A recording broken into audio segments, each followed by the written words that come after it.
You need to pick me up if you're here. My boss told me just let me. It might be a walk home. My boss told me didn't know my house was. Did he help me walk all the way home? A child pleads with a stranger to save him. He had to make me walk home, and I don't want my mom to worry about me. So what happened to this child and the driver that left him all alone? One afternoon, after a long day at work, a woman returned home, feeling tired and ready for a nap. But then she found herself in the strangest situation she had ever experienced. Just 5 minutes after she entered her home, she heard the doorbell ring. She felt a slight unease. It wasn't time for her young son or her husband to return. She cautiously went to open the door, but first she peered through to see who was on the other side. To her surprise, it was a small child in a school uniform, visibly upset and crying. My boss told me just let me. It might be a walk home. She asked him, "Who are you? What do you need?" His response took her by surprise. "Are you Max's mom?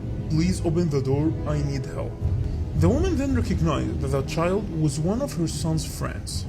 She opened the door to find the boy in a state of shock, crying uncontrollably. She tried to calm him down and find out what was wrong, but she was unsuccessful. He was sobbing hysterically, repeating phrases she couldn't understand. He had to make me walk home, and I don't want my mom to worry about me. Madison pleaded with him to calm down and tell her what happened so she could help him. Finally, the child caught his breath and began to explain to her how he ended up at her door. He told her, like every day, he had taken the school bus home after classes. Everything was going fine until the school bus suddenly stopped. The driver asked him to get off, claiming they were at his stop. The boy packed up his bag and headed for the door, but then he noticed something odd. The neighborhood was completely unfamiliar, not at all where his house located.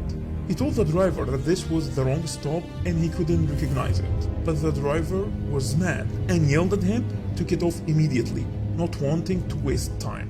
The boy was terrified. After all, he was still a child, less than 10 years old. As soon as he got off, the bus sped away, leaving the child in an entirely unknown area. For any child, this would be the worst possible nightmare.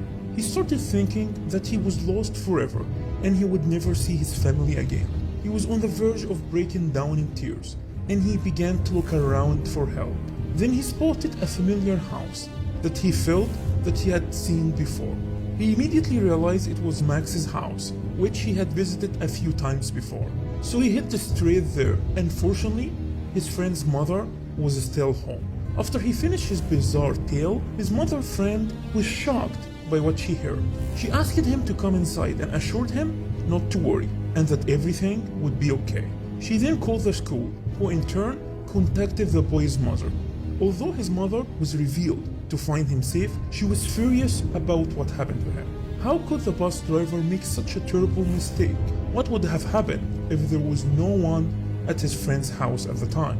So she filed a complaint with the school about what just happened. And the boy's friend's mother also posted the video on the internet showing the crying child. The video sparked outrage among millions who demanded accountability. Indeed, the school publicly apologized and fired the driver responsible for this error. As for Madison, the woman who found the child, she received a high praise online. They called her a hero because she was able to deal with the child and calm him down and take his fear away.